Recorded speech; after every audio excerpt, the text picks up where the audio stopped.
The siren started before sunrise. Red and blue lights cut through the factory haze, reflecting off the corrugated steel. Police cars blocked every gate. EPA inspectors in green jackets walked briskly, faces tight, clipboards in hand. Workers clustered by the fence, clutching lunchboxes and cell phones, whispering. Steam billowed from the cooling towers, just like any other morning, but today, nothing was normal. Inside, the sound of boots echoed down concrete halls. Orders barked. Nobody and nobody, out. The factory floor, always humming, suddenly fell silent. Machines powered down, security badges snapped on lanyards. Someone shouted in the distance, a cracked voice, desperate. In the main office, glass walls rattled. Papers tumbled from desks. The young CEO stood by the window, his face pale. He watched his empire freeze in real time, unable to move. He pressed his fist against the glass, breathing hard. This wasn't supposed to happen, not to him. The CEO's phone buzzed nonstop, vibrating with a relentless urgency that filled the silent office with tension.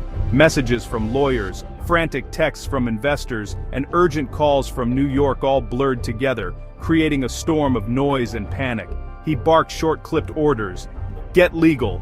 Get PR on the line. Now. Every second felt like it mattered more than the last. His tie hung askew, suit jacket thrown carelessly over a chair. Sweat glistened on his forehead, betraying the pressure he tried to hide. He stalked the conference room, pacing past the long polished table where deals were made, fortunes built, and people got rich. Now it felt empty, almost haunted. The server racks blinked in the dark. Little green eyes, always watching, silently recording every move, every decision. He kicked a chair, hard, frustration boiling over. This is a mistake, he muttered. A misunderstanding. We're clean. We have to be. But the factory gates stayed locked, metal barriers holding back the world and hope. A police officer entered, flanked by 2 EPA agents. Their faces were unreadable, masks of authority and intent. Sir, you'll need to come with us. The words echoed in the tense, heavy air. The CEO hesitated, then straightened his tie. Habit, not pride, a reflex from years of leadership now reduced to ritual. He followed them down the hall, past the humming servers, past the old framed photos of the founder, each step heavier than the last. His heart pounded in his chest. The company's future now hung on words, not machines, on what he would say next and what he could not take back. In a fluorescent-lit room, legal pads stacked high, the depositions began. The CEO sat across from a lawyer in a gray suit. Every question was a jab, every answer a trap. Did you authorize the termination? Were you aware of any outstanding obligations? The tape recorder word, relentless. He tried to control his voice. We conducted a standard review, no irregularities. His eyes flicked to the clock. Every minute felt like a year. Lawyers scribbled notes, exchanged glances. Shadows shivered on the walls. In the corner, an old man waited. Sam. Silent, hands folded. He wore a faded blue jacket, union patch on the sleeve. No one looked at him. He didn't mind. He watched the CEO squirm. Sam's eyes were calm. He had seen storms before. It was a Friday when Sam got the call. The house was quiet, the kind of silence that settles in after a long week. He paused, phone pressed to his ear, already sensing what was coming. HR wanted to see him. The message was brief, but the meaning was clear. The office was glass and chrome, too bright, almost sterile. The harsh lights made everything feel exposed, every flaw impossible to hide. The young CEO waited, flanked by 2 managers he barely knew. Their faces were unreadable, masks of professionalism. Sam, the CEO said, we're restructuring. Efficiency, you understand. The words were rehearsed, delivered without warmth. His voice was cold, practiced. Sam nodded, slow. He didn't argue. He didn't beg. He just accepted it, dignity intact. He just listened, hands folded on his lap, eyes steady. there was nothing left to say. His knuckles were scarred from decades of work, fixing leaks, keeping the lines running when everybody else had gone home. Those hands had built more than machines, they'd built trust. They handed him a box for his things. He packed it himself. A wrench, a symbol of all the problems he'd solved. A framed photo of his shift crew. A battered thermos. Memories of long nights and early mornings. Laughter and sweat. He shook the CEO's hand. His grip was steady, unflinching, a silent farewell. "Take care of the place," Sam said. His words hung in the air, heavy with meaning. The CEO didn't meet his eyes. Maybe he couldn't. Sam walked out past the floor, one last time. Nobody cheered, nobody clapped. The machines hummed on, indifferent, but the line operator stood a little straighter as he passed. A silent show of respect for the man who'd kept things running for so long. Flashback to 1982, a year that feels both distant and strangely close. The factory was smaller back then, its brick walls huddled against the cold, and the land just seemed wider, stretching out under a heavy winter sky. It was the night shift, deep in winter, when the world outside was silent, except for the wind and the crunch of snow under boots. Sam and the founder sat together on a bench outside, sharing coffee, their breath mingling with the steam in the frozen air. Steam curled up from their mugs, swirling in the glow of a distant street lamp, a small comfort against the biting cold. The founder, an old man but still sharp as a tack, leaned in and said, "Sam, you built this place with your own hands.